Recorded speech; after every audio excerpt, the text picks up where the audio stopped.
की महिला मुख्यमंत्री करण्याची वेळ आली तर शिवसेनेकडून रश्मी ठाकरे असतील अशा पद्धतीचा त्यांनी वाच केलेला आहे, त्याबद्दलची काय प्रतिक्रिया आहे? वर्षा गायकवाडांनी जे काही संकेत दिलेत किंवा त्यांनी जे काही रश्मी ठाकरेंचं किंवा सुप्रिया सुळेंचं नाव घेतलंय, कदाचित त्यांच्या मनामध्ये काँग्रेसचा मुख्यमंत्री बनू नये किंवा नाना पटोलेबद्दल त्यांचं अंतर्गत जे काही वाद असतील त्याच्यातून त्यांनी केलेलं ते वक्तव्य असावं किंवा मग आपण खासदारकीची निवडणूक हे ठाकरेंच्या मेहरबानीमुळे आपण जिंकलेली आहे म्हणून त्यांना आपण बोनस म्हणून आपण त्यांचा मुख्यमंत्री करावा असं कदाचित त्यांच्या डोक्यात असेल. त्यांच्या पक्षाची जर ही भूमिका असेल तर त्यांनी तसं नाव डिक्लेअर करावं. आमची त्याला कोणतीही हरकत असण्याचं काही कारण नाही. तुम्ही उद्यापासून बैठका सुरू होणार आहे असं म्हटलेलं आहे, कोणत्या बैठकीचे नेते असतील आणि 8 दिवसात नावं घोषणा होतील, म्हणजे किती नावं घोषणा होतील? उद्या बैठकीला म्हणजे सुरुवात होणार आहे. ही बैठक जी आहे अजितदादा, देवेंद्र फडणवीस आणि एकनाथ शिंदे साहेब यांच्यात पहिली बैठक होईल. या बैठकीनंतर जी कोर कमिटी आहे, हा कोर कमिटी सर्व अहवाल या नेत्यांकडे सुपूर्द करेल. मग त्यात भाजप, सेना आणि राष्ट्रवादी या तिन्ही कोर कमिटीचे नेते या नेत्यांकडे देतील आणि त्यानंतर जागा वाटपाचा सूत्रही ठरला जाईल. तुमच्या आमदाराने सांगितलं होतं की राहुल गांधी यांची जीप छाटणाऱ्याला 15 लाख रुपये देईल, पण आता पुढे जाऊन अनिल बोंडे असं म्हणतायत की राहुल गांधी यांची जीप छाटू नये तर त्यांच्या जिभेला चटके दिले पाहिजे. मग हा जो संताप आहे त्यांनी व्यक्त केलेला आहे, काही लोकांना हा अतिरेक सुद्धा वाटतोय. हे बोलू नये असं अनेकांचं मत आहे, माझंही मत होतं. परंतु आपल्या देशातला एक नेता राहुल गांधी परदेशात जातो, गेल्या वेळेला सुद्धा परदेशात जाऊन भारताविरोधी स्टेटमेंट केलं. या वेळेला सुद्धा आरक्षणाच्या मुद्द्यावर परदेशात जाऊन आपल्या आरक्षण आम्ही संपवू अशी घोषणा करतो. म्हणजे हे दर वेळेला परदेशात जाऊन आपल्या देशाची बदनामी किंवा आपल्या देशावर एका प्रकारे स्वतःच ज्या पक्षाचे विरोधी पक्ष नेते आहेत ते जाऊन जर असं बोलत असेल तर ह्या भारतीयांच्या भावना ह्या दुखावल्या जातात.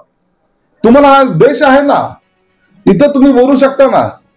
परदेशात जाऊन आपल्या देशाचे धिंडवडे का काढता?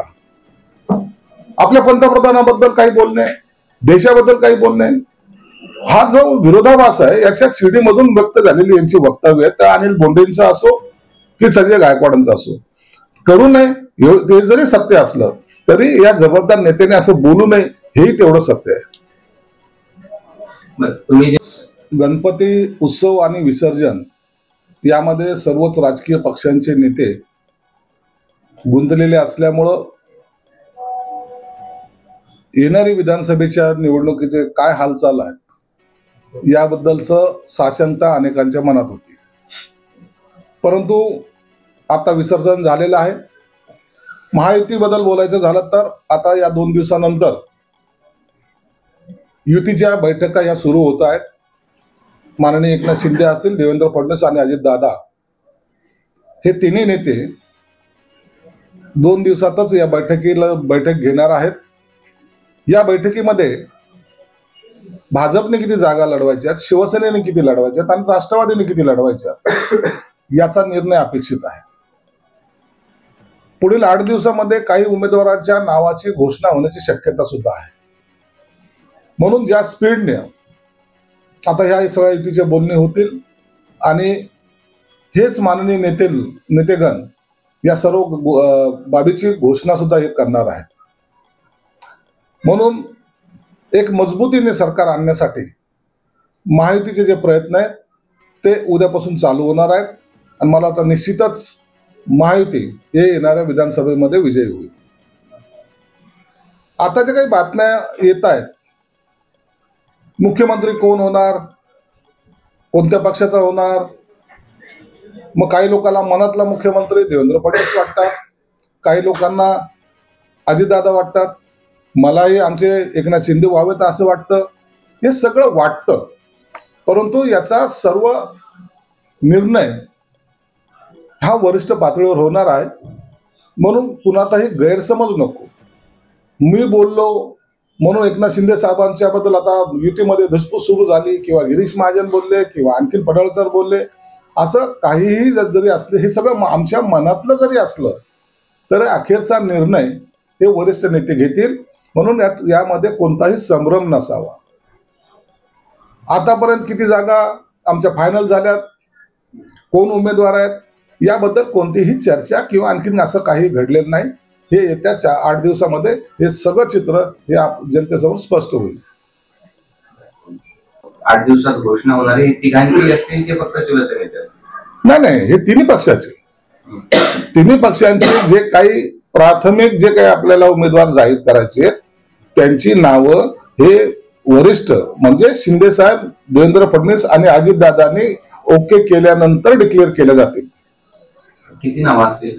त्याचा निकाल ते बैठक झाल्यानंतर लागेल.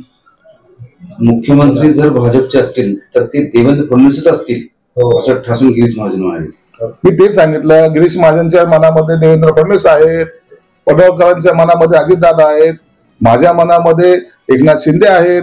हे आमचे सगळे मनामध्ये आहेत, परंतु याचा निर्णय ते सर्वजण मिळून घेतील. त्या टायमाला मुख्यमंत्री कोण होईल त्यावर आम्ही आता कोणीही वाद घालणार नाहीत. मनात असणं आणि प्रत्यक्षतेनं हे निवडणुकीच्या नंतर ठरेल. रश्मी ठाकरे यांना कधी राजकारणात इंटरेस्ट नसला नाही किंवा त्यांनी ते त्यांच्या पतीच्या सोबत असतात असं वर्षा गायकवाड म्हणाले आणि त्याच्यापूर्वी तुम्ही बोललेच होते मुख्यमंत्री. नाही, पती सोबत असणं हे कधी चांगलंच, त्यांना सहकार्य करणं चांगलं. राजकारणात त्या कधी आल्या नाहीत किंवा त्यांनी कधी स्टेज शेअरिंग केलं नाही, ही आनंदाची गोष्ट आहे किंवा अभिमानाची गोष्ट आहे. पतीच्या खांद्याला खांदा लावून काम करणं हे काही गैर नाहीये आणि म्हणून त्यांच्याबद्दल आम्हाला सुद्धा आदर आहे आणि त्या आदराच्या भावनेतून कदाचित वर्षा गायकवाडांनी ते वक्तव्य केलं असावं. ते रमेश बोरनारे म्हणाले की 2019ला उमेदवारी मला देण्याच्या आधी पैसे देऊन उमेदवार देणार होते. हे अनेक ठिकाणी घडलेलं आहे. आताची उभाटा गट आणि पूर्वीची शिवसेना प्रमुखांनी माझ्यासारख्या सर्वसामान्य कार्यकर्त्याला मातोश्रीवर बोलून तिकीट दिलं आणि निवडणुकीला मला मदतही केली, आर्थिक सुद्धा. ते शिवसेना प्रमुख होते. म्हणून आजही आमच्या मनामध्ये, हृदयामध्ये शिवसेना प्रमुखाचं जे स्थान आहे ते यत्किंचित ढळलेलं नाही. परंतु आता जर पाहिलं, वैजापूर मधला उमेदवार जो येणार होता, पक्षामध्ये येणार होता, तो का थांबला, त्याच्या मागची कारण जर आता खोलात गेलं तर तुम्हाला लक्षात येईल. पैठणच्या एका साखर कारखानदाराला त्यांनी पक्षात का घेतलं, त्याच्याबद्दलचं काय डिलिंग झालं, हे जर तुम्ही खोलात गेलं तर त्याची सुद्धा माहिती आपल्याला मिळू शकते. म्हणून आता पक्ष सेलला जसं जातं तसा पक्ष हा आता सेलला चाललेला आहे. आता सेल जो जास्त बोलू लागेल त्याला तिकीट मिळेल, ही त्या पक्षाची भूमिका आहे. मंगल प्रभात लोढांनी कुणाला काय समजावं, काय कोणत्या नावाने हाक मारावी हा त्याचा प्रश्न आहे. प्रत्येकाबद्दल प्रिडिक्शन जे वेगळे असतात, त्यांचे मत वेगळे असतात आणि त्याच्या मताशी तोच एकमेव सहमत आहे. बाकीच्यांनी काय बोलावं हे त्याचा निर्णय आहे.